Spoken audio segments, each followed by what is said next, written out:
Today on Public Eye News, the aftermath of a 150-car pileup in downstate Michigan and a driver who struck and killed an MSU student has been returned to U.S. custody after fleeing to Thailand. Later, Joe Sigourney will have your weather forecast for the week ahead and a sports recap with Reed Hall. Hi, I'm Dana Sadler, and this is Public Eye News.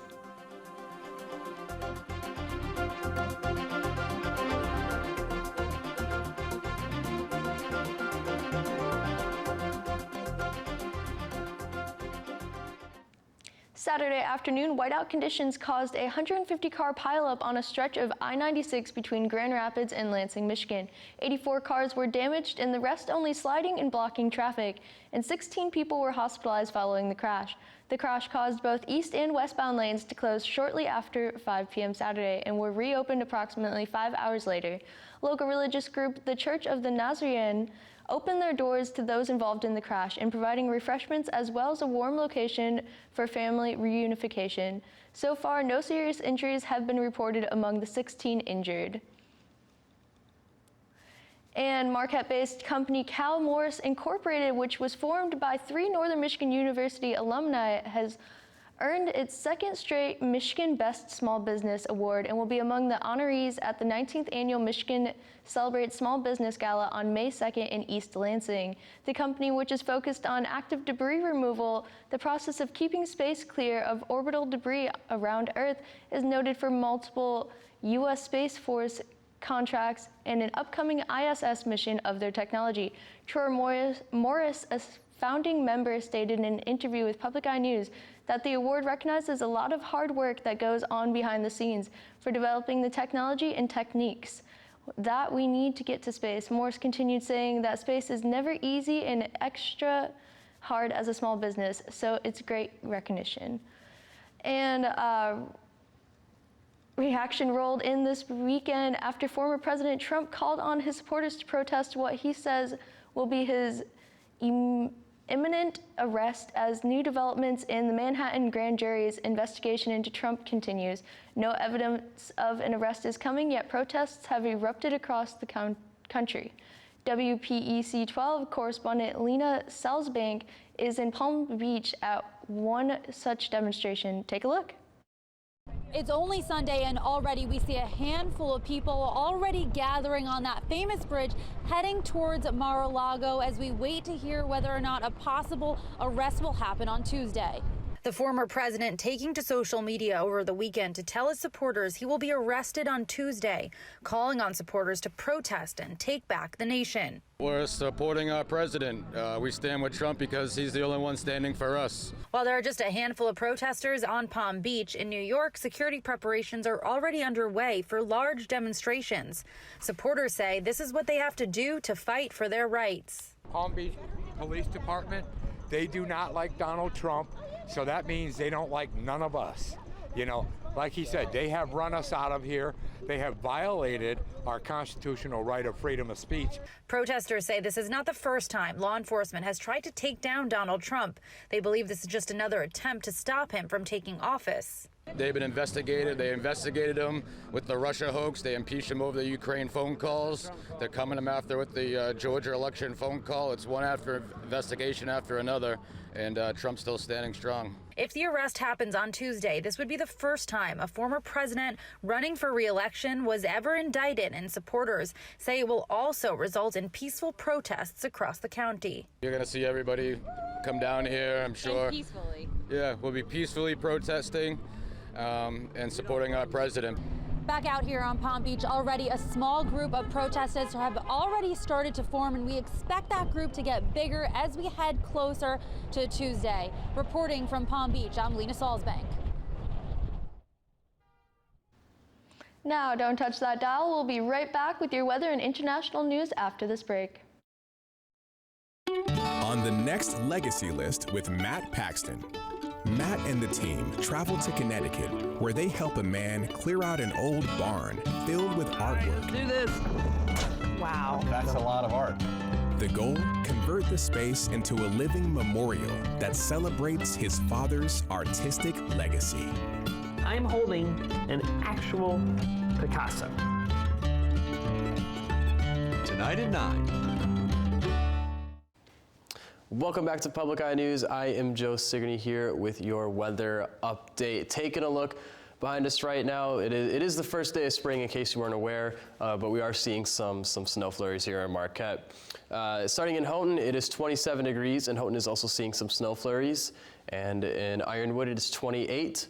Iron Mountain is at 32, and down in Menominee, it is the warmest at 38 degrees, and they are seeing some sun there, so a little bit jealous of our friends down in Menominee. In Escanaba, it's 35 degrees and cloudy. In Manistee, it's 36. Sault Ste. Marie is at 33 and cloudy. And back in Marquette, it is 31 degrees with winds north-northeast at 4 miles an hour. And our barometric pressure is 29.89 inches and steady.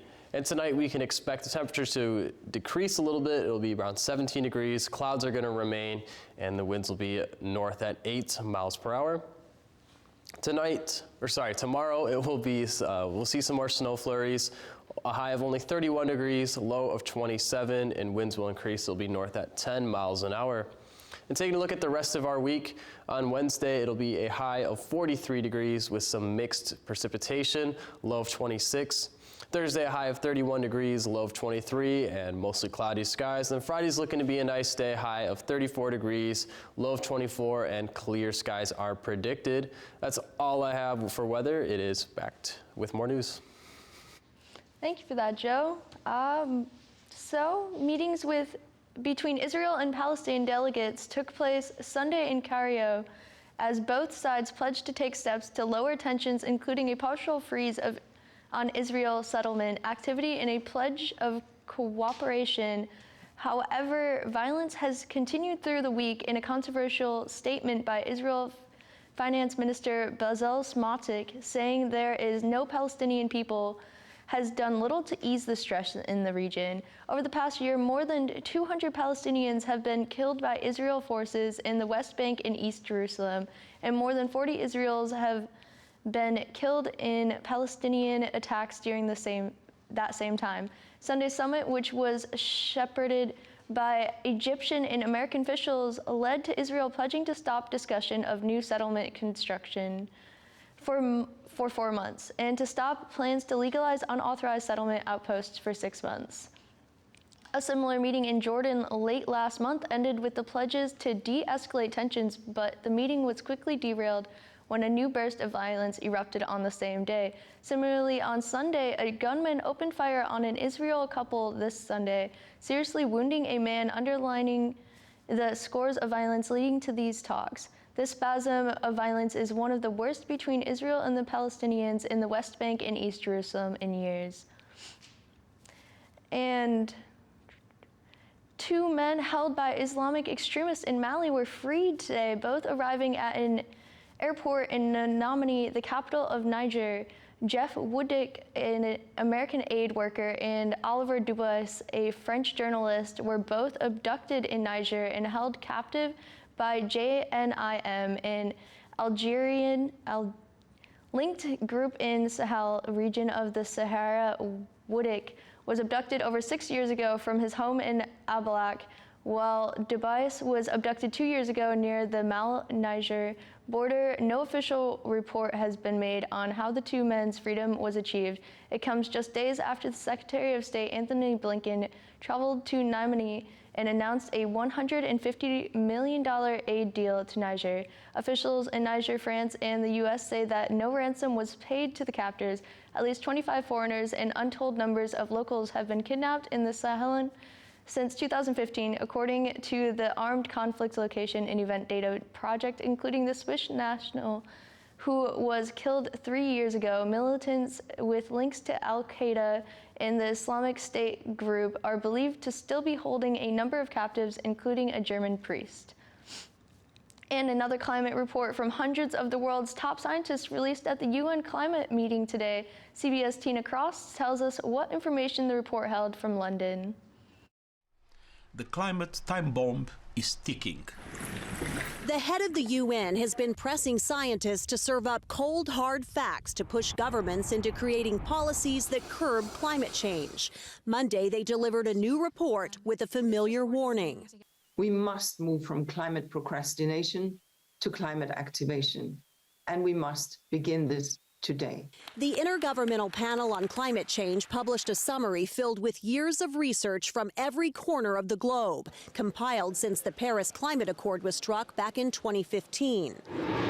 Temperatures in recent years have stoked destructive storms and flooding, crop-killing heat waves, and deadly droughts. Climate scientists say urgent and sustained action is crucial this decade to prevent catastrophic consequences. Renewable energy instead of fossil fuels, energy efficiency, green transport, green urban infrastructure, halting deforestation, ecosystem restoration. The report reveals as global temperatures climb, the last 8 years of record-breaking heat will end up being the coolest in a generation, even if planet-warming fossil fuel emissions drop quickly.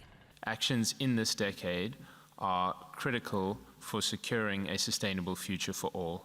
The calls for urgent intervention come as the world scrambles to shore up energy security after Russia's invasion of Ukraine, with countries in Asia and Europe turning to heavily polluting coal.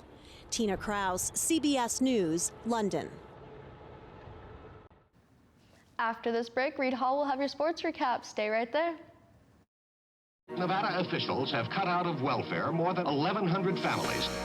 Vegas then was the Mississippi of the West. Nevada had the second lowest benefits in the country. They would just find reasons to make it hard. But you know, mothers will do anything for their children. We have to hit the strip. Once you hit them, you got it made. Tonight at 10 on WNMU-TV. Welcome back. I'm Reed Hall with your sports update. Northern Michigan Wildcats hockey suffered an absolute heartbreaker in the Mason Cup finals on Saturday.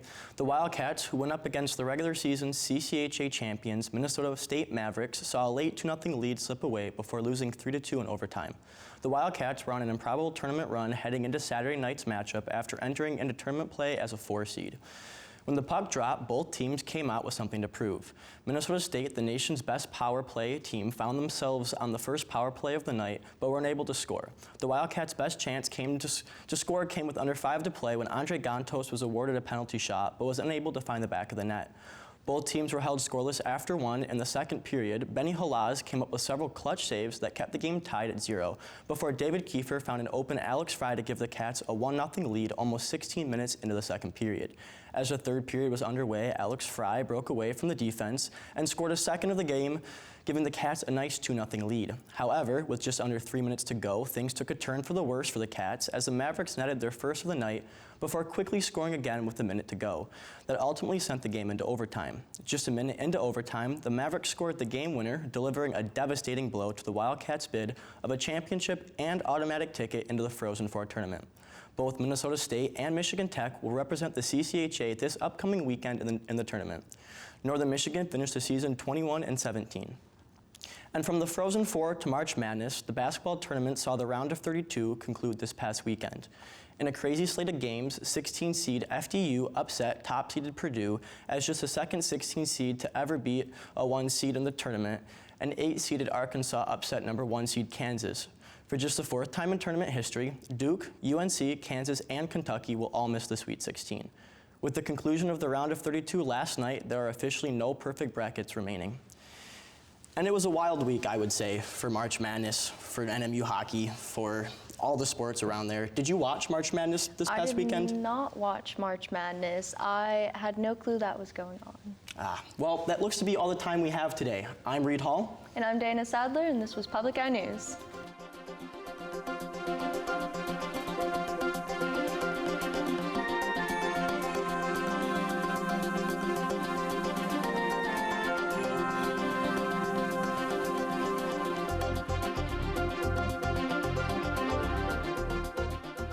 The preceding program was produced by WNMU-TV, Northern Michigan University Public Television, in studios located in Elizabeth and Edgar Hardin Hall.